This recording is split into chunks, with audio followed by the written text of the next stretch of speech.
पुरीगंज नाम का एक गांव था, जहां पर सुरेश नाम का एक व्यक्ति अपने माता पिता के साथ रहा करता था। सुरेश को पानी पूरी खाना बहुत पसंद था। सुरेश और गांव के काफी लोगों को दूसरे गांव जाना पड़ता था। माँ, थोड़े पैसे मिल सकते हैं? मुझे पानी पूरी खाने जाना है। नहीं, बिल्कुल भी पैसे नहीं मिलेंगे। 20 रुपए के पानी पूरी के लिए 40 रुपए खर्च करके पानी पूरी खाने जाते हो तुम। माँ, अब क्या कर सकते हैं? हमारे गांव में पानी पूरी वाला तो है ही नहीं। इस गांव में बड़े पहाड़ को छोड़कर और कुछ नहीं है। जब सुरेश अपनी माँ से ये बात कर ही रहा होता है, उतने में ही सुरेश के पिता वहाँ आ जाते हैं। बेटा, तुम जब देखो तब सिर्फ पानी पूरी खाने की ही बातें करते रहते हो। ये सब छोड़कर कोई काम धंधा क्यों नहीं ढूंढ लेते? मेरे हाथ खेती कर कर के घिस चुके हैं।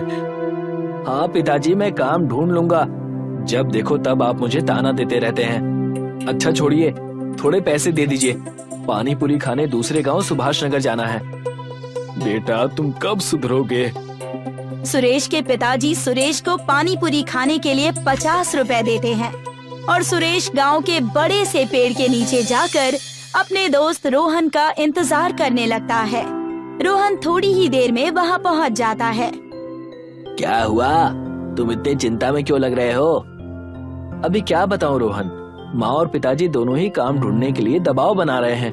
मैं काम तो करना चाहता हूँ, मगर कोई काम मिले तब ना। बात तो सही कह रहे हो। अब मुझे ही देख लो, मैं कब से काम ढूंढ रहा हूँ, मगर मुझे अब तक कोई काम नहीं मिला। खैर छोड़ो, जल्दी चलो, नहीं तो सुभाष नगर जाने वाली बस छूट जाएगी। हाँ हाँ, चलो। सुरेश और रोहन दोनों ही पानी पूरी खाने के लिए निकल जाते हैं और दूसरी ओर गांव का लालची जमींदार लखन अपने कामगार गुल्लू को अपने पास बुलाता है। बताइए, क्या काम आ गया मालिक? मैं कोई नया व्यापार करना चाहता हूँ। बताओ, इस गांव में लोगों के पास ऐसा क्या नहीं है जो मैं इन्हें दे सकूं और थोड़े पैसे ऐड सकूं? वैसे तो मुझे कुछ ऐसा पता नहीं मालिक, मगर गांव के काफी लोग पानी पूरी खाने दूसरे गांव जाते हैं, क्योंकि इस गांव में कोई पानी पूरी बेचता ही नहीं है। सिर्फ पानी पूरी खाने के लिए दूसरे गांव जाते हैं? अब आएगा मजा। जाओ गुल्लू, और पानी पूरी का ठेला तैयार करो और पानी पूरी बेचना शुरू कर दो। और हाँ, ध्यान रहे, पानी पूरी 50 रुपए के नीचे मत बेचना। समझ आई बात? मगर पानी पूरी तो दूसरे गांव में 20 रुपए की मिलती है मालिक। हाँ, मगर हम 50 में ही बेचेंगे। अब ज्यादा सवाल मत पूछो और जाओ, जाकर तैयारी करो। गुल्लू पानी पूरी बेचने की तैयारी में लग जाता है। सुरेश और रोहन पानी पूरी खाकर अपने गांव लौट आते हैं। मुझे विश्वास नहीं होता कि हम सिर्फ पानी पूरी खाने के लिए इतनी दूर जाते हैं, मगर पानी पूरी खाकर सारी थकान एक बार में निकल जाती है। बात तो तुम सही कह रहे हो। काश हमारे गांव में भी एक पानी पूरी की दुकान होती तो हमें इतना दूर जाना नहीं पड़ता। सुरेश और रोहन दोनों ही अपने अपने घर चले जाते हैं और गुल्लू जमींदार की पानी पूरी के ठेले का पूरा इंतजाम कर लेता है। अगला दिन होता है और रोहन और सुरेश एक बार फिर से उसी पेड़ के नीचे मिलते हैं। और रोहन, चल फिर से पानी पूरी खाने चलते हैं। हाँ हाँ चलो, नेकी और पूछ पूछ। जैसे ही वो दोनों पानी पूरी खाने जा रहे होते हैं, उन्हें एक ठेले के पास बहुत सारी भीड़ नजर आती है। अरे, यहाँ इतनी भीड़ क्यों है? चलो जाकर देखते हैं। सुरेश और रोहन भीड़ की वजह से देखने जाते हैं। जैसे ही वो दोनों वहाँ पहुँचते हैं, उन्हें वहाँ पर गुल्लू पानी पूरी बेचते हुए दिखाई देता है। अरे वाह, ऐसा लगता है ऊपर वाले ने हमारी सुन ली। सही कह रहे हो। रोहन गुल्लू से पानी पूरी का भाव पूछता है और दोनों ही पानी पूरी का भाव सुनकर हक्का बक्का रह जाते हैं। 50 रुपए? इतना ज्यादा? दूसरे गांव में तो सिर्फ 20 रुपए में ही पानी पूरी मिल जाती है। उतने में ही जमींदार लखन वहाँ पहुँच जाता है और कहने लगता है, तो वहीं जाकर खा लो पानी पूरी, हमने कहाँ मना किया है। वैसे भी दूसरे गांव में पानी पूरी खाने के लिए भी 50 रुपए ही दे रहे थे ना, तो इससे अच्छा यहाँ दे दो, क्या दिक्कत है। अच्छा, तो ये आपकी दुकान है, तभी सोचूं कि ये इतने ज्यादा दाम में पानी पूरी क्यों बेच रहा है। कोई बात नहीं, हम भी हमारी पानी पूरी की दुकान खोलेंगे और गांव वालों को कम पैसों में पानी पूरी खिलाएंगे। जाओ जाओ, बस गांव में एक मैं ही हूँ जिन्हें बाहर के लोग पानी पूरी की पूरी बना कर देते हैं। जरा मैं भी तो देखूं कि तुम दुकान कैसे खोलते हो। सुरेश और रोहन दोनों ही वहाँ से निकल जाते हैं और सोचने लगते हैं कि वो कैसे पानी पूरी की दुकान के लिए पूरी ढूंढ सके। तुमने जोश जोश में कह तो दिया, मगर हम पूरी का जुगाड़ करेंगे कैसे? हमें कुछ ना कुछ तो करना ही होगा, वरना ये जमींदार ऐसे ही लोगों से पैसे ऐंठता रहेगा।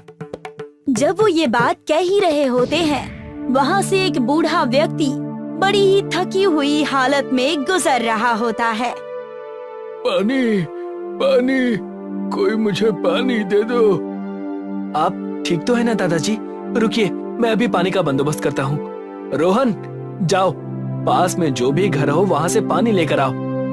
अभी लेकर आता हूँ। रोहन भागकर जाकर पास वाले घर से पानी लेकर आता है और उस बूढ़े व्यक्ति को पानी पीने के लिए देता है और उनसे पूछता है कि वो इतने थक हार कर कहाँ से आ रहे हैं। बेटा, मैं गांव के पहाड़ की चोटी चढ़कर आ रहा हूँ। वहाँ पर खास तरह की जड़ी बूटियाँ और खेत में बोने वाले बीज हैं। अगर आज तुम दोनों मुझे पानी ना पिलाते तो शायद आज मैं जिंदा ना बचता। वो बूढ़ा व्यक्ति इतना कहने के बाद अपने झोले में हाथ डालकर सुरेश और रोहन को वो जादुई बीज देता है और कहता है, जब भी तुम इन बीज को अपने खेत में बोओगे, तब तुम्हें 5 बार उस वस्तु का नाम लेना होगा जिसे तुम अपने खेत में उगाना चाहते हो, और अगले दिन वो उग जाएगा। बूढ़ा व्यक्ति इतना कहकर अपने रास्ते चला गया और सुरेश और रोहन उस जादुई बीज को अपने घर लेकर चले जाते हैं। चलो आज ही जाकर इस बीज को मेरे पिताजी के खेत में गाड़ देते हैं और देखते हैं कि ये सच में जादुई है या नहीं। सही कह रहे हो, अगर ये काम कर गया ना तो हमारी पूरी समस्या खत्म हो जाएगी। सुरेश और रोहन दोनों ही उस बीज को लेकर खेत में जाते हैं और 5 बार पानी पूरी का नाम लेकर उस बीज को खेत में बो देते हैं। अगली ही सुबह खेत में पूरी उग जाती है और सुरेश और रोहन दोनों ही अपनी पानी पूरी का ठेला डाल देते हैं और सिर्फ 20 रुपए में पानी पूरी बेचना शुरू कर देते हैं। अरे, ये तो बड़ी अच्छी दुकान दिख रही है। जरा एक प्लेट तो लगाना भाई। जी अभी लगाता हूँ। सुरेश अपने ग्राहक को पानी पूरी खिलाता है। मैंने आज से पहले कभी भी इतनी अच्छी पानी पूरी नहीं खाई। मजा आ गया इस पानी पूरी को खाकर। एक काम करो, और 2 प्लेट लगा दो और 2 प्लेट घर के लिए भी बांध दो। धीरे धीरे करके सभी सुरेश और रोहन के पानी पूरी के ठेले पर आने लगते हैं। जब भी पूरी कम पड़ जाती है, पानी पूरी की खेती से पूरी लेकर आ जाता है। गांव वालों ने जमींदार के पानी पूरी के ठेले में से पानी पूरी खाना बंद कर दिया था। ये देखकर जमींदार आग बबूला हो जाता है और अपने कामगार गुल्लू से कहता है, गुल्लू, क्या हुआ? पानी पूरी का धंधा चल क्यों नहीं रहा? मालिक, वो पानी पूरी को 20 रुपए में बेच रहा है और हम 50 रुपए में, और मैंने तो सुना है कि उसकी पानी पूरी काफी स्वादिष्ट है। हमें कुछ ना कुछ तो करना पड़ेगा, नहीं तो सारा धंधा चौपट हो जाएगा। मेरे पास एक तरकीब है। अब कैसी तरकीब मालिक? जैसा मैं कहूँ बस वैसा करना गुल्लू। चलो मेरे साथ। जैसे ही रात होती है, जमींदार और गुल्लू दोनों ही रात के अंधेरे में आकर सुरेश और रोहन के ठेले में आग लगा देते हैं। बहुत पानी पूरी बेचने का शौक था ना, अब बेचते रहना पानी पूरी। अगले दिन जब सुरेश और रोहन अपनी पानी पूरी बेचने आते हैं, तब वो देखते हैं कि उनका ठेला तो पूरी तरीके से जला हुआ है। ये किसने किया? भला ऐसा कोई क्यों करेगा? ये पक्का उस जमींदार का काम होगा। हमारी दुकान की वजह से उसकी पानी पूरी की दुकान नहीं चल रही होगी और वो लोगों से पैसे नहीं ऐंठ पा रहा होगा। मगर मैं हार नहीं मानूंगा। हम फिर से एक ठेला लगाएंगे। सुरेश और रोहन फिर से ठेला बनाते हैं और अपनी पानी पूरी एक बार फिर से गांव में बेचना शुरू करते हैं। और ये बात गुल्लू जाकर अपने मालिक जमींदार लखन को बताता है। क्या उन्होंने फिर से अपना ठेला लगा लिया? जी मालिक, इनके ठेले पर आग लगाने का कोई फायदा नहीं हुआ। तो हम सीधा जड़ पर हमला करेंगे। मैंने सुना है कि सुरेश के पिता के पास एक खेत है जहां पर ये दोनों जादुई पानी पूरी की खेती करते हैं। ये तो मैंने भी सुना है, मगर आप करने क्या वाले हैं? चल जाएगा, सब पता चल जाएगा। बस तुम मेरे साथ चलो। जैसे ही रात होती है, जमींदार और गुल्लू दोनों ही पानी पूरी की खेत में आ जाते हैं। तो ये है इनकी पानी पूरी की पूरी का राज। आज सब खत्म कर दूंगा। ना रहेगा बांस और ना बजेगी बांसुरी। जैसे ही जमींदार खेत में आग लगाने वाला होता है, उतने में ही खेत के बाजू में गड़े पेड़ की जड़ें उन्हें जकड़ लेती हैं। मालिक, आप बचाइए! मालिक, आप बचाइए! अरे मैं खुद जकड़ा गया हूँ। पूरी रात जमींदार और गुल्लू फंसे होते हैं। अगले दिन जब सुरेश और रोहन पूरी की खेती करने आते हैं, तभी वो जमींदार लखन और गुल्लू को जकड़ा हुआ देखते हैं। मुझे माफ कर दो सुरेश और रोहन। मैं तुम्हारी खेती जलाने के लिए आया था, मगर यहाँ के झाड़ों ने हमें जकड़ लिया। मैं तुम दोनों को आश्वासन देता हूँ कि मैं अपने सारे गलत काम छोड़ दूंगा और पानी पूरी भी 20 रुपए में बेचना शुरू कर दूंगा। ये झाड़ इन खेतों की रक्षा करते हैं। आपको अपनी गलती का पछतावा है। हमारे लिए बस इतना ही काफी है। जैसे ही सुरेश और रोहन जमींदार और गुल्लू को माफ कर देते हैं, वैसे ही पेड़ उन्हें छोड़ देते हैं। चक्रधरपुर का राजेंद्र बाजार खाने पीने के सामान के लिए मशहूर था। वहाँ पर तरह तरह के खाने का सामान मिलता था और दूर दूर से लोग खाने आते थे। इसी में एक दीपक पानी पूरी नाम का ठेला था। उसकी पानी पूरी पूरे शहर में मशहूर थी। अरे भैया, एक पानी पूरी लगा दो। हाँ, जी भैया, अब ही लगाते हैं। एक बार दीपक की पानी पूरी खाओगे कभी भूल नहीं पाओगे और बार बार यहाँ ही आओगे। ये दीपक का वादा है आपसे। दीपक के ही बगल में सुरेश के फल की दुकान थी। दीपक और सुरेश अच्छे दोस्त थे। उन दोनों की दुकान के सामने विनोद के फायर पान की दुकान थी। दीपक और सुरेश की अच्छी बनती थी, पर दोनों की ही विनोद से अच्छी नहीं बनती थी। सुरेश अपने फल की दुकान बंद कर रहा होता है। अरे दीपक, चल भाई, 10 बज रहे हैं। दुकान बंद करने का समय हो गया भाई। हाँ हाँ, बस बंद ही करने वाला हूँ। क्या तुझे पता है कि विनोद की दुकान 2 दिन से क्यों नहीं खुली रही? अरे मुझे क्या शौक है कि मैं विनोद के बारे में पता करता रहूं? हाँ, गया होगा कहीं शिमला मनाली घूमने। फेसबुक पर उसकी पोस्ट नहीं देखता। अपनी दुकान का भी वो बहुत अच्छा प्रचार कर लेता और यूट्यूब से भी उसे पैसे मिलते हैं। उसका फायर पान तो पूरे देश में मशहूर है, पता ही होगा तुझे। हाँ भाई, ये तो सही बात है। हम तो ऐसा कर भी नहीं सकते। हमारी तरह फल वाले तो देश में लाखों हैं। इसकी दुकान कुछ अलग है, इसीलिए मशहूर है। अरे चल छोड़ भाई, घर चलते हैं, चल। सुरेश और दीपक साथ में घर के लिए निकल जाते हैं। अगला दिन होता है। सुरेश दीपक को फोन करता है। हाँ हेलो दीपक, अरे तुझे मेरी आवाज आ रही है? हाँ भाई बोल, मैं बोल रहा हूँ। क्या हुआ, तू इतना घबराया क्यों लग रहा है? अरे दीपक, जल्दी से न्यूज़ खोल कर देख। अरे भाई, हम बर्बाद हो चुके हैं। क्या बोल रहा है तू? अरे रुक, मैं देखता हूँ। दीपक न्यूज चैनल खोलता है। आज की ब्रेकिंग न्यूज। चक्रधरपुर के राजेंद्र मार्केट में हुआ बड़ा हादसा। लगी भयानक आग, 75 दुकानें जलकर हुई खाक, 12 की मौत और 25 घायल। फायर पान की दुकान में शॉर्ट सर्किट होने से हुआ हादसा। फायर पान की दुकान के मालिक विनोद की हुई घटना स्थल पर मृत्यु और आसपास की दुकानें भी बर्बाद हो गई।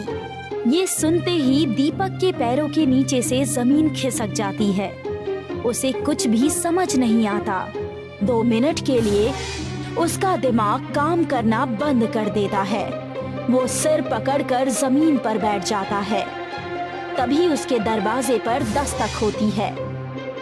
वो जाकर गेट खोलता है तो देखता है कि सुरेश खड़ा होता है। उसकी आंखें भी लाल होती है और वो गहरी चिंता में लगता है। अरे सुरेश, अरे ये क्या हो गया भाई? अरे हम तो बर्बाद हो गए। अरे विनोद के बारे में हम कल क्या क्या बोल रहे थे, एक आखिरी बार उससे मिल भी नहीं पाए। दीपक और सुरेश एक दूसरे को पकड़कर रोने लगते हैं। फिर कुछ देर बाद दोनों शांत होते हैं। अरे चल यार, अब रोने से कुछ नहीं होने वाला। चल कर दुकान की हालत देख कर आते हैं। हाँ चल चल चल, अब जो हो गया उसको बदला तो जा नहीं सकता। सुरेश और दीपक साथ में राजेंद्र मार्केट जाते हैं। वहाँ पर अपने साथी दुकानदार से भी मिलते हैं जिनकी दुकानें जल चुकी होती हैं। अरे अब हमें फिर से नए सिरे से दुकान शुरू करनी पड़ेगी। हम जिस हालत पर थे उस पर पहुंचने में हमें महीनों लग जाएंगे। अरे भगवान करे जिनके साथ ये अनहोनी हुई है उन्हें और उनके परिवार को वो शक्ति मिले। भगवान उन्हें शक्ति और बुद्धि प्रदान करे कि वो फिर से हिम्मत कर पाए। दीपक और सुरेश अपनी दुकान फिर से बनाने में लग जाते हैं। उनके सामने ही विनोद की दुकान जली पड़ी होती है। विनोद के परिवार वाले एक बार उनकी दुकान को देखने आते हैं और उसकी पत्नी बहुत रो रही होती है। ये सब देखकर दीपक और सुरेश को बहुत बुरा लगता है। यार, जब भी मेरी नजर विनोद की जली दुकान पर पड़ती है तो मुझे उसकी याद आ जाती है और बहुत दुख होता। उसकी फायर पान की दुकान कितनी फेमस थी। वो पहला था जिसने ये फायर पान शुरू किया था। हमें उसकी याद में कुछ करना चाहिए।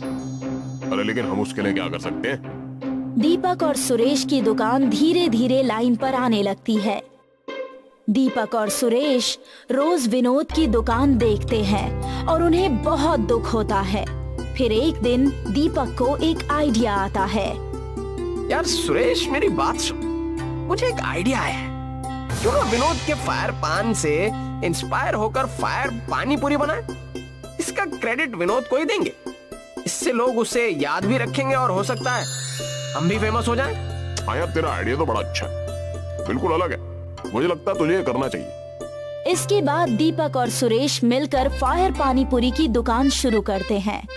उसमें एक बड़ा सा पोस्टर लगाते हैं जिसमें विनोद के बारे में लिखा होता है और उसे ट्रिब्यूट दिया होता है।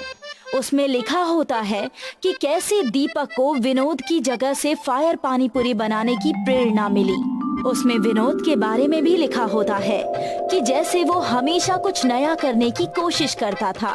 वो लोग एक और बोर्ड भी बनाते हैं जिसमें लोग अपना रिव्यू लिख सकते हैं। देखते ही देखते युवाओं में ये फायर पानी पूरी बहुत फेमस हो जाती है। अरे देखा तूने, मैंने कहा था ना तेरा आइडिया जरूर सफल होगा। मुझे पहले ही पता था विनोद को भी कितना अच्छा लगता होगा कि उसके कितने सारे फ्रेंड्स थे। लोग उसके बारे में भी कितनी प्यारी प्यारी बातें हमारे रिव्यू बोर्ड पर लिख कर जाते हैं। अगर वो ये सब देख पाता तो कितना खुश होता। अरे हाँ यार, ये बात तो सच है। उसे तो सच में बहुत खुशी होती। मुझे लगता है हमें भी एक YouTube चैनल बनाना चाहिए जिससे हमारी भी पहुंच दूर दूर तक हो जाए। हाँ, इस बात में तो बिल्कुल देरी नहीं करनी चाहिए। इसके बाद सुरेश और दीपक फायर पानी पूरी के नाम से एक YouTube चैनल बनाते हैं। वो वहाँ पर फायर पानी पूरी की रेसिपी और उसे खाने का अंदाज शेयर करते हैं। उस पर बहुत व्यूज आते हैं और देखते ही देखते उसके सब्सक्राइबर्स बढ़ ही जाते हैं। इससे जो भी कमाई होती है वो दोनों आपस में बांट लेते हैं और फिर दोनों फेमस हो जाते हैं और उनकी फायर पानी पूरी पूरे देश में मशहूर हो जाती है और बहुत से अलग अलग जगह पर बिकने लगती है।